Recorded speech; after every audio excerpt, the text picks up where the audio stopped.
250 years ago, this place was nothing. No flag anyone recognized, no army anyone feared, no money anyone trusted. Just 13 colonies clinging to the edge of a continent, broke, divided, arguing among themselves about whether they even wanted to be a country.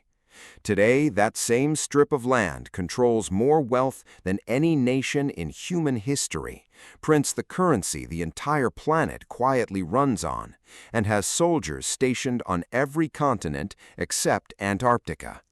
That did not happen by luck.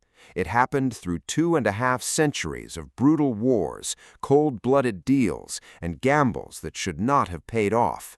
And you are about to hear the whole thing, start to finish. It begins in 1776 with a document and a bet nobody sane should have taken. Britain had the strongest navy on the planet. The colonies had farmers with muskets and empty pockets.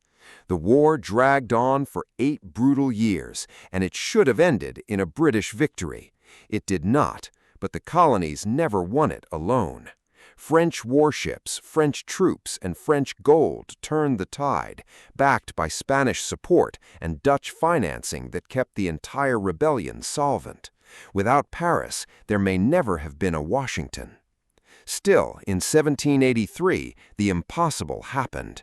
An empire lost, and a brand new country stood on the map, owning almost nothing except land and one radical idea. Ordinary people would run it, not a king and ocean way. For decades, it stayed a nobody. Then, in 1803, Thomas Jefferson made one move that quietly shaped the next 200 years. He bought the entire Louisiana Territory from France for $15 million, doubling the size of the country overnight. That works out to about 4 cents an acre for some of the richest farmland on Earth, arguably the greatest real estate deal in history. From there, America did something no European power could do back home. It expanded across an entire continent, but never uncontested and never peacefully. Treaties with Britain settled the northern border. War with Mexico in 1846 tore away enormous new territory in the west. And across nearly every mile of that expansion, dozens of Native American nations were driven from land they had lived on for centuries, through broken treaties, forced removals, and outright war, one of the darkest threads running through this entire story. Railroads tore across the plains, gold rushes emptied entire towns overnight, and while Europe kept bleeding itself dry fighting over a few miles of border again and again, America was filling up a continent packed with coal, oil, and iron, protected on both sides by oceans that made it nearly untouchable. Then it almost tore itself apart from the inside. In 1861, the country split in half. The Civil War killed over 600,000 Americans, the bloodiest chapter this nation has ever lived through. For 4 straight years, the United States genuinely might have stopped existing. It held, barely. And what happened next was almost unbelievable. Instead of collapsing under the weight of it, the country exploded forward. Between the 1870s and 1900, America built more railroads, more steel, more factories than anywhere else on Earth. By around 1900, according to most estimates, the United States had become the world's largest economy, and almost nobody outside the country had noticed yet. 1917 changed everything. World War I had already gutted Europe for 3 exhausting years when American troops finally showed up, fresh, well-fed, well-armed, untouched by years of trench warfare. Germany was already buckling under a crushing naval blockade, economic exhaustion, and unrest at home. But the arrival of 1 million fresh American soldiers tipped an exhausted balance decisively, and within 18 months, the war was over. Europe was left in ruins. America was not. But the rise was never a straight line. The 1920s roared with new wealth, and then, in 1929, the stock market collapsed.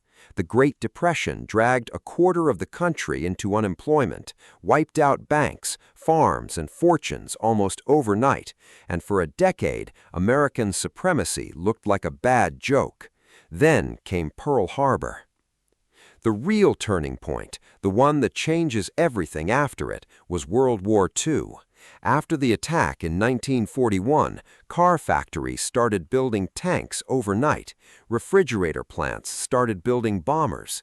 By the later years of the war, American industrial production exceeded that of the Axis powers combined, fighting a two-front war on opposite sides of the entire planet and winning both fronts. By 1945, the United States produced roughly 45 to 50% of global manufacturing output. Every other major power on Earth had been bombed into rubble on their own soil.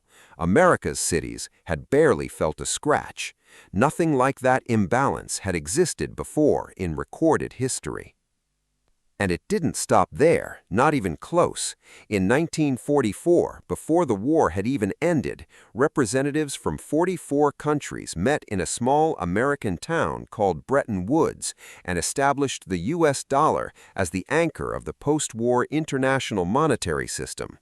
Most participating currencies were pegged to the dollar, which was itself backed by gold. Then, in 1948, the Marshall Plan poured today's equivalent of well over $100 million into rebuilding the very same Europe America had just fought through, not out of pure generosity, but strategy. Rebuild the continent, choke off the spread of communism, restore trade, and lock in a web of allies that would hold for generations. Next came a war fought almost entirely in the shadows, the Cold War. Spies, proxy wars, an arms race that never seemed to end, and one of the wildest competitions in human history, the race to space. In 1957, the Soviets shocked the entire world with Sputnik. 12 years later, on July 20, 1969, Neil Armstrong put a boot on the surface of the moon in front of roughly 600 million people watching live around the globe. It became one of the greatest symbolic victories of the entire Cold War, even though the rivalry itself was far from over and would grind on for 2 more decades. In 1991, the Soviet Union simply collapsed. For the first time ever, one country stood completely alone at the very top, with no rival empire left standing anywhere on the map. And instead of coasting on that, America pivoted straight into the next war for dominance, technology. The Internet itself didn't start in a garage. It began decades earlier as ARPANET, a U.S. government research project built to survive a nuclear war. Silicon Valley barely existed as an industry name before the 1970s, but once it did, it took that government research, international breakthroughs in computing and telecommunications, and raw ambition, and scaled it all into the personal computer, the modern internet, and the smartphone, building the software that now quietly runs nearly every business on Earth, out of garages and college dorm rooms, by kids who turned into the richest people alive. Look at the numbers today, and they barely make sense. Around $30 trillion in GDP, depending on the year, more than a quarter of the entire global economy, produced by a country holding roughly 4% of the world's population. The dollar still sits at the center of most global trade, 80 years after that quiet meeting in Bretton Woods. A teenager in Tokyo, a farmer in Nigeria, a student in Brazil, all three spend their own local currency every single day, but the moment any of those economies trade internationally, borrow money, or price oil, there's a very good chance the deal is written in dollars, whether they ever think about Washington or not. Behind all of it sits military reach nobody else on the planet can match. The United States operates 11 nuclear-powered aircraft carriers, more than any other country on Earth. Hundreds of military bases scattered across dozens of nations, the world's largest defense budget by a significant margin, able to move real force to almost anywhere on the planet within hours. Which brings this story to right now, to Donald Trump back in the Oval Office, sitting on top of a machine 250 years in the making.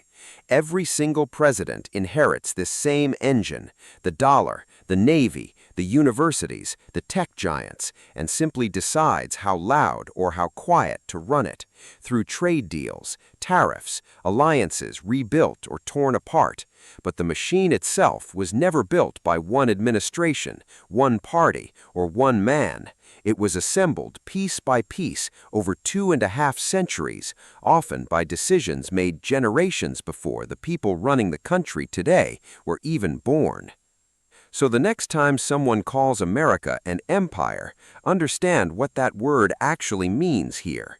Not colonies scattered across a map like the old European powers, something new. An empire built on currency, on code, on culture, and on raw output, all stacked inside a single nation at a scale history has never quite seen before. Built on more struggle and outside help than the legend usually admits. Whether that holds for another 50 years or starts cracking sooner than anyone expects is the one chapter of this story that has not been written yet. And depending on exactly where you are watching this from right now, that might be the most important sentence in this entire video. If you want to watch that next chapter get written in real time, stay subscribed because this channel is about to break down exactly what comes next.